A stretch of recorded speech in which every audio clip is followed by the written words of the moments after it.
Les gars, les gars, j'ai pas honte, j'ai pas honte. Alors déjà, j'ai pas honte parce que je porte un ensemble Chelsea. Déjà, ça c'est honteux, un petit peu, on va pas se mentir. Bon, ça c'est pour la journée, quand je suis sorti et tout jouer au foot, voilà. Tranquille, mais je me suis pas changé, j'ai regretté. Bon, donc du coup, vous savez ce qu'on va faire? On va enlever ça. Le bas, Miskin, flemme de l'enlever parce que, bah, du coup, je serai en caleçon, mais au moins le haut, voilà. Attends, on va cacher ça là, tranquille. Bon, non, on va pas cacher ça du coup, mais les gars, et oui, bah oui, les gars, la deuxième victoire, la victoire de prévu. Bon, c'était un petit match d'entraînement, surtout pour Vitinha, Fabio Vieira, Pepe, un bel entraînement. Franchement, celui qui a été le meilleur, je pense, ça a été Pepe. Après, Vitinha, Fabio Vieira, ils ont vraiment été pas mal aussi. J'ai vraiment vu beaucoup de cohésion entre eux, beaucoup de 1-2, de 1-3. C'était vraiment plaisant à voir. Cet entraînement était vraiment plaisant à voir. Donc, bah moi, je vous propose, pas moi parce que je les aime pas, mais je vous propose que tout le monde, après cette vidéo, tout le monde fasse 1 minute de silence du niveau de Benfica. Pour le niveau de Benfica qui est inexistant. Parce que bah, clairement Benfica ils sont vraiment pétés au sol, je le dis tout de suite. Donc Benfica maintenant c'est démodé, c'était peut-être bien en 2014 mais c'est démodé aujourd'hui. Donc bah franchement j'ai rien à dire, c'est un bon match et tout, voilà, rien à dire. Les gars, je vais m'asseoir et puis on va faire un petit débrief correct. Bon les gars, je vais rester comme ça pour l'instant, mais on va faire le débrief comme ça, je m'en fous. Quand il sera parti, je me rasseorai correctement. Je me rasseorai correctement. Donc, alors les gars, vraiment très très beau match, très très beau match. Alors bien sûr, il faut pas oublier, hein, je l'ai pas sorti durant le match, mais j'aurais dû. C'est ce que j'ai oublié. Donc voilà, Porto, Porto. Donc voilà. Très bon match, victoire 3-1 de Porto. Je suis limite dégoûté d'avoir pris un but. Un but qu'on s'est pris dès le début de la seconde mi-temps. Alors clairement, on aurait dû gagner 4-1. On aurait dû gagner 5-1 même. Parce que, bah, en fait, je dis des conneries parce que Pepe, il aurait foutu sa tête correctement. Il aurait marqué sans problème, je pense. Pour un doublé. Et il aurait même pu mettre un triplé si son but si le but hors jeu avait été accepté. Il aurait même pu mettre un triplé. Le but de, bah pas de but du coup, mais le raté d'Otavio à la fin du match. Alors celui-là, il est vraiment bête. Bah après 3-1, c'est bon, c'est un très bon score. On les a.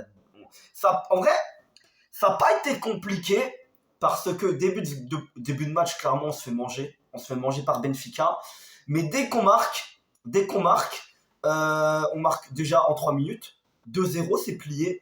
C'est plié à ce moment-là, bien sûr, parce que après, on est très bon, on se contente pas trop de défendre, on est très bon, on est mieux, on s'en sort mieux. Euh, mais par contre, début de seconde mi-temps, on rentre pas, on rentre moins vite dans le match que Benfica, mais sur le long terme, on sera plus dans notre match que Benfica, hein, bien sûr. Parce qu'ils réduisent le score très rapidement, parce qu'on n'est pas rentré dans cette seconde mi-temps dès le début. Et directement, Benfica, ils veulent chercher le 2-2, c'est sûr. Donc en fait, ils font les bouchers. Donc du coup, bah, Almeida a été giclé du terrain, carton rouge. Il a fait que des fautes sur Otavio, vraiment que des fautes de boucher. Donc ce que j'ai à dire à Almeida, c'est que voilà, t'es mauvais, c'est tout. T'es mauvais, évidemment, il va falloir l'accepter. Donc voilà. Alors ensuite, bah, le 3-1 de Mehdi Taremi. Mehdi Taremi qui n'avait plus marqué, hein.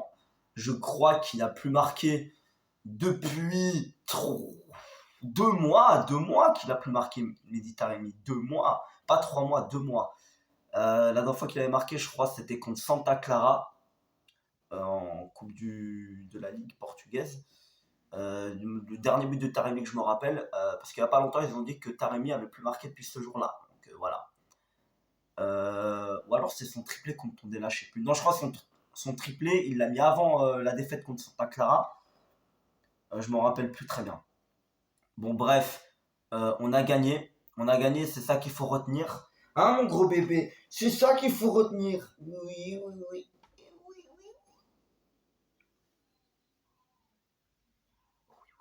Voilà, c'est ça qu'il faut retenir de ce match avec ce roux-là. Ce roux-là. Ah, cette putain de chaise qui tourne là aussi. Du coup, je peux pas le bisouter correctement.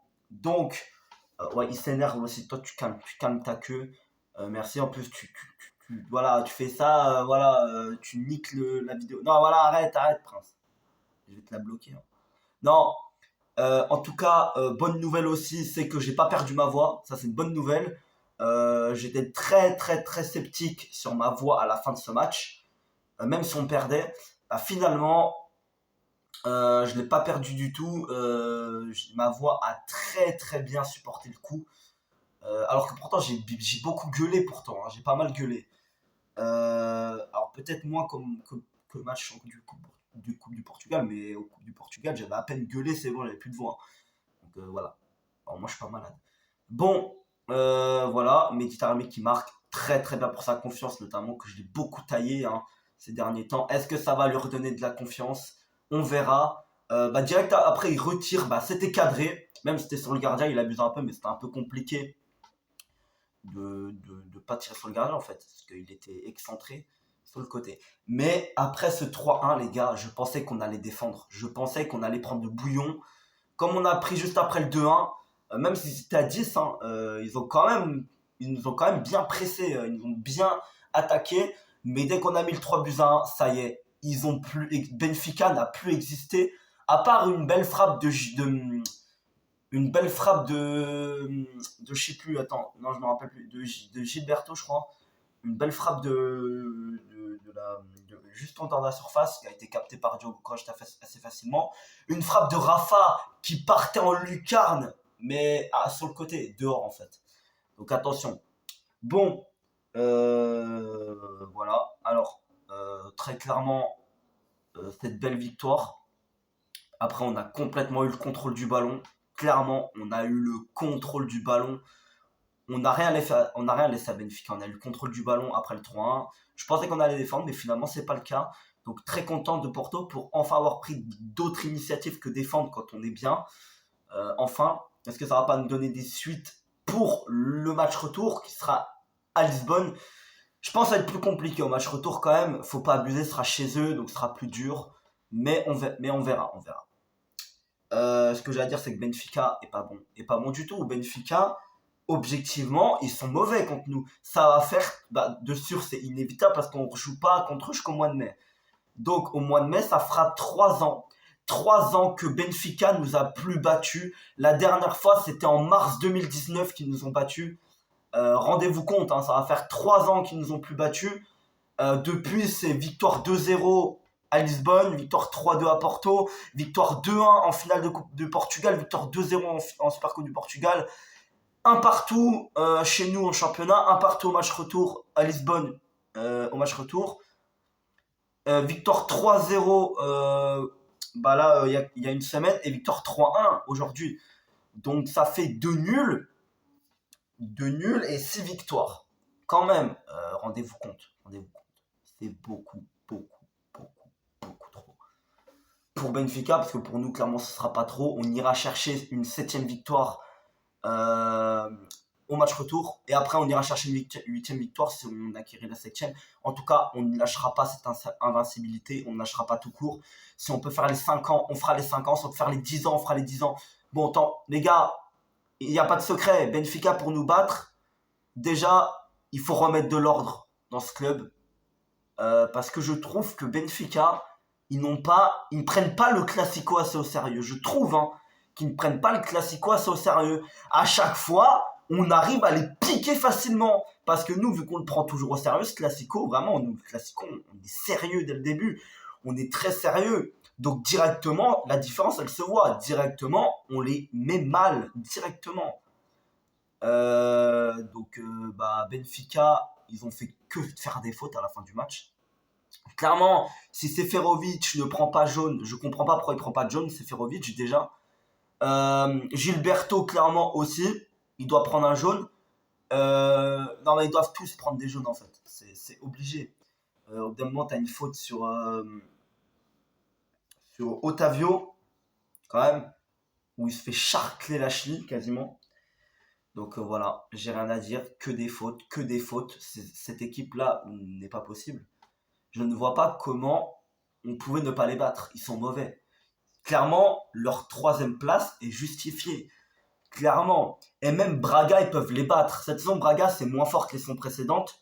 Enfin, en tout cas, c'est nous, on est peut-être plus fort que les saisons précédentes aussi. Mais clairement, Braga, ils peuvent les taper aussi. Clairement. Benfica, pour moi, c'est très mauvais. Ils ont 7 points de retard sur Porto, pas sur nous, et sur le Sporting, parce que on est quand même encore à égalité de points au Sporting. Donc, le championnat n'est pas plié. On doit toujours surveiller le Sporting. On a un match contre eux dans pas longtemps, en février, je crois.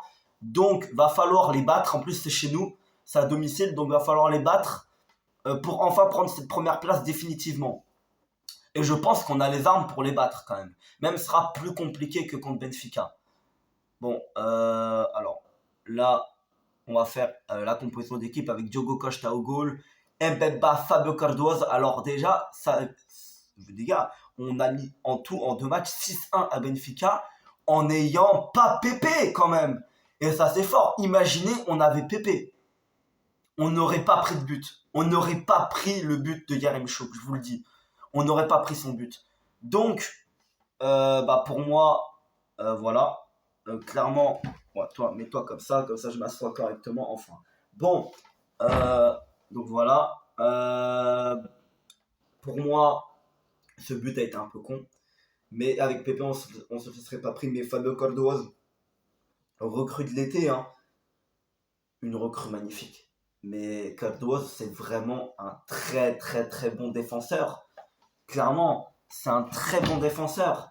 Il n'y a rien à dire, vraiment, il n'y a rien à dire. Mbemba, comme d'hab, hein, patron en défense. Manafa qui est rentré, alors c'était Jean-Mario, il s'est gravement blessé, il s'est bien blessé. Il boitait, hein, on était obligé de l'aider pour sortir. Deux gros blessés. Jean-Mario, Manafa qui est rentré et qui se blesse en deuxième mi-temps et qui sort sur civière. Très très inquiétant. Je vais voir des nouvelles de Manafa parce que c'est très très inquiétant. Donc Manafa qui est sorti en seconde mi-temps, qui a été très très bon. Jean-Mario qui a été bon aussi, ça va. Manafa très bon. À gauche Zaidou. Alors Zaidou, il a fait une passe de merde qui aurait pu nous coûter l'ouverture du score de Benfica en première mi-temps. Il a eu quelques manques, mais il aurait pu marquer. Zaidou. Bon, ça a été contré par la défense. Et puis, il a fait quelques percées intéressantes. Donc, Zaidou, quand même bon, mais à surveiller des fois son placement et sa naïveté des fois. Hein, sa naïveté, parce que des fois, il se fait passer facilement. C'est fou. Il a été moins impérial qu'au match du Portugal. Ensuite, milieu de terrain, Vitinha, Matheus Uribe. Alors, clairement, masterclass de Vitinha. Masterclass, il a été l'orchestre du milieu de terrain. Et Matheus Uribe, comme d'hab, hein, il est fidèle à lui-même. Il est toujours au charbon. Il est toujours bon. Des fois, il fait des fautes. Bon, il en a fait moins là aujourd'hui, mais toujours aussi bon.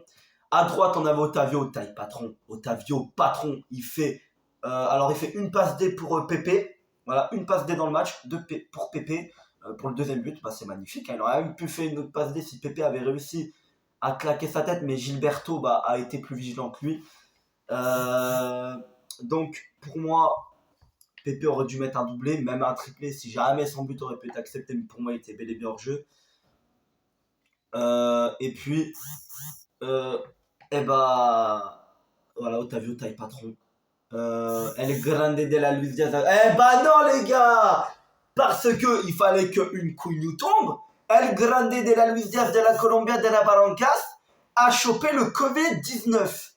Et pas la Covid-19, je vous emmerde ceux qui disent la Covid-19. Le Covid-19 qui l'a chopé, donc ça c'est très très dommageable. Mais les gars, on va pas se mentir, j'étais quand même confiant. Pépé, les gars, Pepe, on a un remplaçant incroyable. Pepe, c'est un Brésilien, je vous le dis. Les Brésiliens, ils ont toujours quelque chose de plus. Les Brésiliens, même s'ils sont mauvais, comme Vinicius à l'époque, oui à l'époque, parce qu'aujourd'hui Vinicius, c'est, je dirais plus Neymar, et puis Neymar, Vinicius plutôt, mais Vinicius à l'époque était mauvais en cadrage, mais des fois il te faisait des trucs incroyables.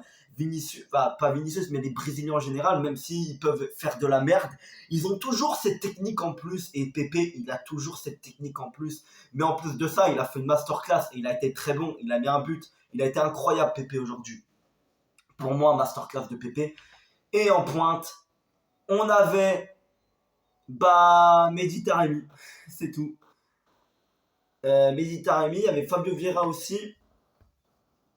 Voilà, Fabio Vieira, que j'ai oublié de mentionner. Alors, je sais pas s'il était aux côtés de Mehdi Taremi, ou il était en 10, ou c'était plutôt un 4-2-3-1, ou un 4-2-3-1, ou un 4-3-3 avec Fabio Vieira en 10. Ah bah non, du coup, c'est pas possible. Aussi. Un 4-3-3 avec un numéro 10, peut-être, je sais pas. J'ai pas bien vu la compo. J'ai pas vu la compo du tout, en fait. Voilà. C'était tout. C'était tout. En top et flop, alors en flop, je mets personne. Et en top, je mets Pepe pour sa masterclass. Otavio aussi. Et puis en troisième top, je mets Fabio Vieira pour moi. Fabio Vieira. Bon les gars, je vais vous laisser. Salut.